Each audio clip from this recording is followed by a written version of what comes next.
যে মই আৰু নতুন এটা ভিডিঅ' লৈ হাজিৰ হৈছোঁ। মই এইটো ভিডিঅ'ত অসমীয়া পাঠ্যপুথিৰ অন্তৰ্গত ভাৰতীয় সংস্কৃতি নামৰ যিটো পাঠ আছে, সেই পাঠৰ পৰা মই তোমালোকক কেইটামান কুৱেশ্যন চিলেকশ্যন দিম বুলি ভাবিছোঁ আৰু আশা ৰাখিছোঁ এইটো খুব ইম্পৰ্টেণ্ট হয়। গতিকে তোমালোকে পৰীক্ষাৰ দিন যিহেতু খুব আগুৱাই আহি আছে, মাত্ৰ হাতত কেইটামান দিন আছে, এই কম সময়ৰ ভিতৰত যাতে তোমালোকে সহজে প্ৰস্তুত হ'ব পাৰা, সেইকাৰণে মই চিলেকশ্যনটো খুব কমাই দিছোঁ। মাত্ৰ 3টা প্ৰশ্ন দিছোঁ ইয়াত। এই 3টা প্ৰশ্নৰ পৰা কমচে কম মই 3টা আশা কৰা নাই, এটা কুৱেশ্যন কমন হ'ব বুলি ভাবিছোঁ। আৰু মই এই পাঠৰ পৰা হ'লে সৰু কুৱেশ্যন কিন্তু মই 1-2 মাৰ্কৰ কুৱেশ্যনবিলাক মই কিন্তু চিলেকশ্যন দিয়া নাই। এইবিলাক তোমালোকে গোটেইখিনি পঢ়ি ল'বা।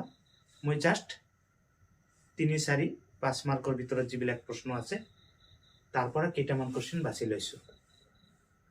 আশা কৰিছোঁ যে তোমালোকৰ যিটো খুব দুশ্চিন্তা হৈছে পৰীক্ষাৰ কাৰণে, এই কুৱেশ্যনকেইটা পঢ়িলে আপাতত তুমি টেনশ্যনৰ পৰা মুক্ত থাকিব পাৰিবা, মুক্ত হ'ব পাৰিবা।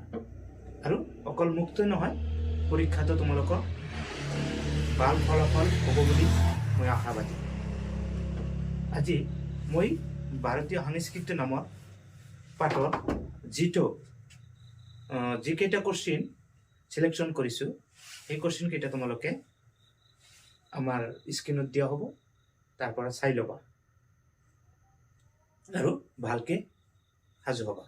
কিন্তু বেয়াও লাগি আছে, ইমানবোৰ ভিডিঅ' দিয়াৰ পাছতো আশানুৰূপ শ্বেয়াৰ, কমেণ্ট, ফ'ল' পোৱা নাই। আশা কৰিছোঁ আমাক আগবাঢ়ি যোৱাত তোমালোকে অলপ ভিডিঅ'টো দেখাৰ লগতে শ্বেয়াৰ কৰিলে বা আমাক ফ'ল' কৰিলে আমি আগুৱাই যোৱা সহায় হ'ব। গতিকে তোমালোকক মই আহ্বান কৰিছোঁ যাতে আমাৰ পেজটো ফ'ল' কৰা, ইউটিউবত ছাবস্ক্ৰাইব কৰা আৰু লাইক কমেণ্ট কৰিবলৈ নাপাহৰিবা। এয়ালৈ তোমালোকলৈ আহ্বান থাকিল।